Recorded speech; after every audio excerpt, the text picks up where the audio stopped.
राधे राधे दोस्तों, मैं मनोज राठौर अपने channel business with Manoj Rathore पर एक बार फिर आपका स्वागत करता हूं। दोस्तों, ये मैंने अपने शेड्यूल में थोड़ा चेंज करने की कोशिश की है। पहले रात में वीडियो अपलोड करता था, अभी कोशिश रहेगी कि जो 9:30 से 3:30 रनिंग मार्केट टाइम है उसमें मैं वीडियो अपलोड करूं, ताकि वो आपके रनिंग मार्केट में भी काम आए और अगले दिन के लिए भी आपको जो सजेशंस हैं वो जल्दी मिल सकें। फिर मुझे रात को वक्त मिलेगा तो रात में एक एक्स्ट्रा वीडियो अपलोड कर दूंगा। तो अभी ऐसा सोचा है, आज कोशिश कर रहा हूं, देखते हैं कोशिश आगे कितनी कामयाब रहती है। वो नरेंद्र शर्मा जी की कविता है कि लहरों से डरकर नौका पार नहीं होती, कोशिश करने वालों की कभी हार नहीं होती। तो आइए पहले आज के और कल के लिए ट्रेड्स पर बात कर लेते हैं, फिर आगे बात करेंगे। दोस्तों, मैंने जो भी प्राइजेस नोट किए हैं ये इंडाइसिस के भी और स्टॉक्स के भी, ये दोपहर 1 बजे से लेकर 1:15 1:20 के बीच के प्राइजेस हैं। तो अभी ये प्राइजेस चेंज हो गए होंगे, लेकिन वो मैं बता रहा हूँ आपको एक कैलकुलेशन के लिए। पहला ट्रेड है मार्क्संस फार्मा, 307.90 पर था, 1.40 की मामूली गिरावट पर। यहाँ मैं आपको दे रहा हूँ 328 के टारगेट और 295 का स्टॉप लॉस। दूसरा ट्रेड फेडरल बैंक, 208.65 पर था, 8.05 के उछाल के साथ। और यहाँ मैं आपको दे रहा हूँ 229 रुपये के टारगेट, 229 के और 195 का स्टॉप लॉस। तीसरा trade Punjab national bank PNB, 103.04 पर था, 2.51 के उछाल पर। यहाँ मैं आपको दे रहा हूँ 110 के टारगेट और 98 रुपये का स्टॉप लॉस। चौथा all time favourite HCL tech, 1849.80 पर था, 16.75 के उछाल के साथ। टारगेट 1950 और स्टॉप लॉस 1800। पांचवा trade tech Mahindra IT stock, once again 1716.50 पर था, 58 रुपये के उछाल के साथ। 1820 के टारगेट्स और 1680 का stop loss. Sixth Tata steel, मजबूत शेयर, वैसे भी स्टील टाटा की मजबूत होती है और टाटा ग्रुप तो मजबूत है ही। 141.65 पर था, 30 पैसे के उछाल पर। यहाँ 150 रुपये के टारगेट्स, 150 के और स्टॉप लॉस 135 का। अब हम आते हैं निफ्टी और बैंक निफ्टी पर। निफ्टी था 23,756.90 पर, 301.90 अंकों का अच्छा जो है उछाल। यहाँ टारगेट 24,050 के और स्टॉप लॉस 23,550 का। बैंक निफ्टी 50,909 पर था और 545 अंकों के आसपास के उछाल पर, 1.08% का उछाल था तब तक। टारगेट दे रहा हूँ 51,300 और स्टॉप लॉस 50,700। नेस्डेक था 19,230.72 पर, 50.68 अंकों के उछाल पर। और डाउ जोन्स भी था 43,389.60, 55.30 अंकों के उछाल पर। और दोस्तों, एक चीज़ आज मैंने ध्यान दिया था, नोट किया था कि मैंने 15 तारीख को आपको बैंक निफ्टी में टारगेट दिया था 50,580 का, और अभी जो मैंने बैंक निफ्टी देखा था 1 से सवा बजे के बीच में, वो था 50,909 पर। तो ये बैंक निफ्टी का हमारा टारगेट हिट हो चुका है। हालांकि मुझे थोड़ा वक्त कम मिल पा रहा है, आगे मेरी कोशिश रहेगी कि पूरा मंथली चार्ट, मंथली डेटा आपको प्रेजेंट किया करूं कि मैंने किस स्टॉक पर, किस इंडेक्स पर, किस दिन क्या टारगेट बताया था और किस दिन वो टारगेट हिट हुआ, वो पूरा आपको बताया करूं, जिससे कि थोड़ा आपको कॉन्सेप्ट क्लियर रहे कि मैं जो भी बताता हूं वो कितने % सही साबित हो रहा है और कितने % गलत साबित हो रहा है। दोस्तों, मेरी जानकारी में ऐसा कोई भी एडवाइज़र नहीं है जिसकी 100% जो सजेशंस हैं वो करेक्ट बैठते हों। परसेंटेज का अंतर है, लेकिन सीधी बात यह है कि 100 के 2 हिस्से कर दें तो 50 बैठता है ना। वो परसेंटेज वाला आप हमारे पार्लियामेंट में भी चले जाइए, तो अगर कोई भी एडवाइज़र है, चाहे आप मुझे फॉलो कर रहे हैं, चाहे आप किसी को भी फॉलो कर रहे हैं, अगर 51% उसके सजेशन करेक्ट बैठते हैं तो टोटलिटी में उसके सजेशन फॉलो करने पर आपको फ़ायदा होगा। 51 मैंने एक आइडियल वो बता दिया है कि 1% ज़्यादा, बाकी 70%, 80%, 90%, अब मैं जैसे कैलकुलेट करके बताऊंगा तो आपको आइडिया लगेगा। और सीधा कैलकुलेशन तो ये है कि जो भी मित्र मुझे फॉलो कर रहे हैं भैया, सीधे सीधे उनके अकाउंट में कितना पैसा आ रहा है, वो सीधा सीधा कैलकुलेशन है कि मेरे सजेशन फॉलो करने से आपके अकाउंट में पैसे आ रहे हैं या आपके अकाउंट से पैसे जा रहे हैं। तो कोशिश रहेगी आगे। अब हम बाज़ार पर बात करते हैं दोस्तों, और वही बात रिपीट कर देता हूँ, बार बार चीज़ें रिपीट इसलिए करनी पड़ती हैं कि डीपली पहुँच जाएँ आपके माइंड को। साथ ही जन अगर नए मित्र देख रहे हैं तो नए मित्रों को भी चीज़ें पता चल जाए। मैंने जो भी स्टॉक्स बताए हैं वो उनमें से जो भी F&O में अवेलेबल हैं, आप दिसंबर फ्यूचर्स लें या 1 महीने बाद का ऑप्शंस लें या कैश मार्केट में लें, कम से कम 15 दिन की टाइम लिमिट लेकर चलें, 1 महीने की लें तो और अच्छा है, भले ही आप उसको सेल अगले दिन ही कर दीजिए। अब जैसे मैंने शुक्रवार को आपको बैंक निफ्टी में टारगेट्स दिए थे, आज हिट हो गए, आप सेल करके प्रॉफिट जेब में रख सकते हैं, नई एंट्री ले सकते हैं, लेकिन टाइम लिमिट लेकर ज़रूर चलिए। जब आप बहुत जल्दी का वो ले लेते हैं तो उसमें आप प्रेशर में आ जाते हैं। जल्दी वाला लेना एक्सपर्ट एंड स्मार्ट ट्रेडर्स के लिए होता है, लेकिन वो लोग भी एक्सपर्ट एंड स्मार्ट ट्रेडर क्या, उनको जानकारी ज़्यादा होती है, लेकिन प्रेशर तो उन पर भी रहता है। अगर वो फेवरेबल मोमेंटम नहीं हुआ तो लॉस वहाँ आपको उठाना पड़ेगा दोस्तों। तो अब बाज़ार पर बात करते हैं। कल वीडियो नहीं अपलोड कर पाया था, आगरा में यूनिवर्सिटी में एक प्रेजेंटेशन था, हमारे कॉलेज की बच्ची गई थी एक, वो फर्स्ट आ गई। तो अब ये है कि कल अमेरिका की तरफ से थोड़ा एक बयान आया और वो था इंटरेस्ट रेट्स कट को लेकर। तो ऐसा कहा गया अमेरिका की तरफ से कि अभी रेट कट की हम कोई जल्दी नहीं महसूस कर रहे हैं, जल्दी कोई आवश्यकता नहीं महसूस कर रहे हैं, और उसकी वजह से कल जो है हमने क्या था, आईटी स्टॉक्स में एक डिक्लाइन देखा, एक अच्छी खासी गिरावट हमने देखी। और आज भी अपना इंडियन जो हमारा बैंक है, RBI reserve bank of India, main जो हमारा बैंक है, तो आज भी उसकी तरफ से कुछ ऐसी न्यूज़ है कि अभी रिजर्व बैंक ऑफ इंडिया भी बहुत जल्दी रेट कट नहीं करने वाला है। तो लेकिन उसका अभी कुछ नेगेटिव इम्पैक्ट हमें आज के बाज़ार में नहीं दिखा। अभी तो हम पॉजिटिव ही देख रहे हैं, निफ्टी बैंक निफ्टी दोनों को बढ़ता देख रहे हैं।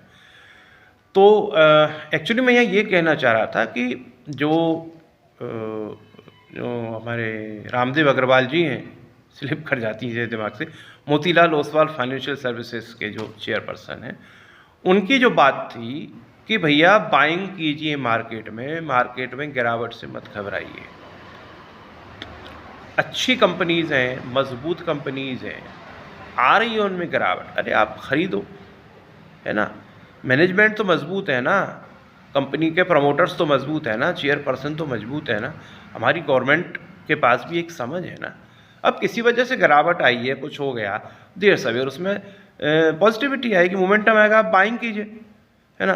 तो अब समझिए कि कल जो हमारे मित्र, जो हमारे ट्रेडर्स आईटी स्टॉक्स को लोअर प्राइजेस पर बाई कर रहे थे और जो लोग घबरा कर बेच रहे थे कि भैया बेचो बेचो, तो आज उन्होंने मुनाफा कमाया। आज आईटी स्टॉक्स में अच्छा मोमेंटम है, हमने भी आपको 2 आईटी स्टॉक्स सजेस्ट किए, है ना। तो ये हमने आपको बताए भी थे, बाज़ार के नीचे जाने के कारण, ऊपर जाने के कारण, बुल्स एंड बियर्स ये शब्द हम इस्तेमाल करते हैं स्टॉक मार्केट में। तो बुल कौन होता है, बाज़ार को ऊपर ले जाने वाला, बियर कौन होता है, बाज़ार को पीछे ले जाने वाला।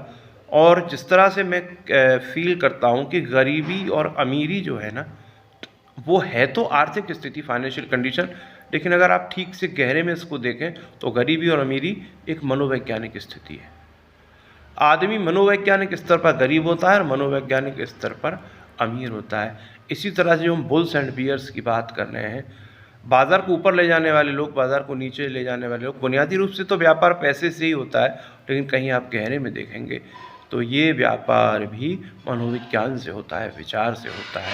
बाज़ार को ऊपर ले जाने वाले जो लोग हैं, बुल्स जो हैं, उनकी सोच सकारात्मक है, सोच पॉजिटिव है, और बाज़ार को पीछे ले जाने वाले जो लोग हैं, उनकी सोच नकारात्मक है, उनकी सोच नेगेटिव है। मैं किसी को बुरा नहीं कहना चाह रहा, मैं किसी को अच्छा नहीं कहना चाह रहा, मैं तो जो चीज़ जैसी है उसे वैसा कहना चाह रहा हूँ। बुल्स बुल्स हैं, बियर्स बियर्स हैं। सब अपने अपने स्वभाव से अपने अपने तरीके से व्यवहार करते हैं दोस्तों।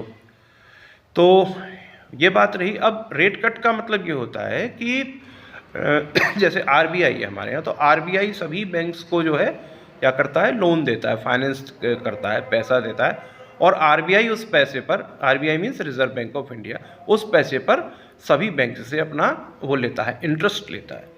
अब जितने भी हमारे बैंक्स हैं, चाहे वो गवर्नमेंट के हों चाहे वो प्राइवेट हों, वो बैंक्स भी लोन देते हैं, है ना। तो वो इंडस्ट्रीज़ को भी लोन्स देते हैं, कंपनीज़ को भी लोन्स देते हैं, और कंपनीज़ को उनका जो है इंस्टॉलमेंट भरना पड़ता है। तो क्या होता है, जब आरबीआई उसमें रेट में कटौती करता है अपने ब्याज के, तो ऑब्वियसली जो बैंक्स हैं उनको ब्याज आरबीआई को कम देना पड़ेगा, तो फिर वो भी जो है देर सवेर अपने ब्याज में कटौती करती हैं। तो कंपनीज़ को भी जो इंस्टॉलमेंट्स हैं वो कम भरनी पड़ी, क्योंकि ब्याज कम हो जाएगा। तो उससे क्या होता है दोस्तों, कंपनी का मुनाफा बढ़ता है, मुनाफा की पॉसिबिलिटी बढ़ती है, तो उससे उसके स्टॉक प्राइस में बढ़ोतरी आती है। और अगर इंटरेस्ट रेट बढ़ जाता है ना, तो इंटरेस्ट रेट बढ़ेगा तो सेम जस्ट ऑपोजिट पोजीशन होगी, तो वहाँ एक डिक्लाइन आता है। लेकिन ऐसा ज़रूरी नहीं है कि रेट कट से डिक्लाइन ही आए या उससे वो, लेकिन ऐसा होता है। इस बाज़ार में कुछ भी मुझे नहीं लगता कि 100% श्योर है, हम केवल पॉसिबिलिटीज़ पर काम करते हैं। लेकिन अब वही मैंने जो 51% वाला बताया कि संभावना जो बताई जा रही है, अगर वो 50% से ऊपर सही साबित हो रही है, तो फिर वो आदमी आपके काम का है और वो चीज़ हो रही है, वो चीज़ घट रही है। तो ये हुआ। अब निफ्टी और बैंक निफ्टी पर आते हैं दोस्तों। निफ्टी में आज अभी तक हमने अच्छी तेज़ी देखी। एट प्रेजेंट मार्केट कहाँ चल रहा है नहीं देख पा रहा हूँ, मैं आपसे बात कर रहा हूँ। 1-1:15 बजे के बीच में नहीं देखा था। तो 301.90 अंकों का उछाल 23,756 यानी 23,750 के लेवल को निफ्टी ने क्रॉस किया, और बैंक निफ्टी ने क्रॉस किया 50,909, यानी ये करीब 51,000 के आसपास पहुंचा। 900 को क्रॉस किया। अब जो यहाँ हम देख रहे हैं लेवल्स आने वाले 1 महीने में, 1.5 महीने में, या न्यू ईयर तक समझ लीजिए, तो निफ्टी जो है वो पकड़ेगा 26,000 के लेवल को, अपनी प्रीवियस हाई को क्रॉस करेगा। और बैंक निफ्टी का भी जो हम लेवल देख रहे हैं वो देख रहे हैं 52,300, फिर 52,300 को पार करेगा तो उसके बाद क्या नए लेवल्स आते हैं वो हम देखेंगे। अपसाइड डाउनसाइड होता रहेगा, ऊपर जाएगा नीचे आएगा, ऊपर जाएगा नीचे आएगा। और इस ऊपर जाने नीचे आने में, जिसको कि हम टेक्निकल भाषा में लोअर टॉप लोअर बॉटम कहते हैं, है ना। तो अब जैसे 26,000 ऑल टाइम हाई लगाया था निफ्टी ने, वहाँ से गिरा तो ये लोअर टॉप लोअर बॉटम ही बन रहे हैं। अब जब 26,000 के प्रीवियस हाई को क्रॉस कर जाएगा तो फिर देखेंगे आगे कहाँ कौन सा ऑल टाइम हाई लगाता है। तो इसमें अगर आप, वही होता है ना, buy on dips and sell on rally, जहाँ गिरे वहाँ पर आप एंट्री ले लें, जहाँ ऊपर जाए वहाँ आप एंट्री ले लें, एग्जिट कर लें सॉरी, तो आप मुनाफा कमाते रहते हैं दोस्तों। और मैं डेली आपको बताता हूँ निफ्टी और बैंक निफ्टी पर एंट्री, रेयरली कभी किसी दिन नहीं बताता, क्योंकि बाज़ार अगर ज़्यादा कन्फ्यूज़न वाला होता है तो ऐसी कोई ज़िद भी नहीं है आपको बताने, लेकिन फ्रेश लेवल मैं आपको बताता हूँ, और करीब 1 महीने का समय आपको बताता हूँ। और उसमें चीज़ें बदल भी जाती हैं, जैसे फ्राइडे को बताया था निफ्टी किसी और लेवल पर था, आज बताया किसी और लेवल पर था। तो 1 मंथ का आप ड्यूरेशन लेके चलेंगे, उतना टाइम लेके चलेंगे तो वो आपको मुनाफा होता रहेगा। अब देखिए क्या होना है, जो उस दिन हम बात कर रहे थे क्वार्टर टू हमको, मतलब क्या कहूँ, थोड़ा परेशान करके गया या ठीक ठाक परेशान करके गया, बहुत ज़्यादा परेशान तो नहीं कहूँगा, क्योंकि क्या हुआ, बहुत सारी कंपनीज़ के नतीजे कमज़ोर आए, कुछ के अच्छे भी आए। अब ये है कि अब क्या है कि अब ये हम पहुंच चुके हैं, आज 19 तारीख हो चुकी है, तो क्या होता है, कंपनीज़ के मंथली सेल्स के नतीजे आते हैं, है ना, कि इस महीने कंपनी की सेल कैसी रही, इस महीने कैसी रही। तो अब ये अक्टूबर की सेल्स के नतीजे हम नवंबर में देखेंगे। और ये 20 तारीख के बाद क्या होता है कि जो हमारे एक्सपर्ट्स हैं उनको एक अंदाज़ा लगने लगता है, एक संभावना, जैसे एग्जिट पोल नहीं होता कि भाई ऐसा ऐसा हो सकता है बाद में जब वो खोलेगा, तो ऐसे ही 20 तारीख के बाद से आप ऐसे समझिए कि कंपनीज की सेल्स का एक एग्जिट पोल सा लोगों के दिमाग में चलने लगता है, जो बड़े हमारे ट्रेडर्स हैं, कि अच्छा भाई इसके नतीजे ऐसे इसके सेल्स के नतीजे ऐसे आ सकते हैं, इसके ऐसे आ सकते हैं, इसके ऐसे आ सकते हैं। तो जिन जिन कंपनीज के सेल्स के नतीजे जो हैं इस महीने अक्टूबर मंथ के अच्छे आने वाले हैं, उनमें हम नवंबर में एक अच्छी रैली देख सकते हैं और अभी से भी पॉसिबिलिटी पर भी एक अच्छी रैली देख सकते हैं। और जिन जिन कंपनीज के नतीजे कमज़ोर आने वाले हैं वहाँ पर हम अपोजिट चीज़ देखेंगे, उनमें थोड़ी हम गिरावट देखेंगे और वो सब उल्टा उस दिशा में होगा फिर। तो अभी जो हमने आपको बताया कि आने वाले 1 महीने में, 1.5 महीने में, न्यू ईयर तक निफ्टी और बैंक निफ्टी पर हम नए हाईज देखेंगे, बीच में अपसाइड डाउनसाइड होता रहेगा। बाज़ार एक बड़े करेक्शन से अब गुज़र चुका है और अभी फ़िलहाल हम कोई नया बड़ा करेक्शन नहीं देख रहे हैं। थोड़े बहुत 100, 200, 300 अंकों के अपसाइड डाउनसाइड मूवमेंट आते रहेंगे, जो आपके लिए एक अच्छा अवसर होंगे एंट्री लेने का दोस्तों। और आप सबके अलग अलग अपने काम धंधे होंगे, अपने व्यवसाय होंगे, और जो लोग फुल टाइम ट्रेडिंग करते हैं उनके लिए मेरा प्रयास रहेगा कि मैं एक्स्ट्रा वीडियोस भी डाला करूं, रात को भी और दिन में भी जब भी समय मिले। और आगे चलकर हम और आप वीडियो कॉलिंग के थ्रू भी बात करेंगे। अभी मेरा चैनल थोड़ा हो जाए, 500 सब्सक्राइबर्स हो जाएं तो फिर लाइव का मिल जाएगा ऑप्शन, तो लाइव हम और आप मिला करेंगे। उसमें कुछ भी आपके क्वेश्चन होंगे तो उनके हम सवालों के जवाब देंगे। ऐसे ही अपना प्यार बनाए रखिए और अच्छे अच्छे पैसे कमाइए हमारे सुझावों से, और खूब पार्टी कीजिए, हमें भी पार्टी में बुलाइए। फिर मिलते हैं। राधे राधे, जय श्री कृष्ण।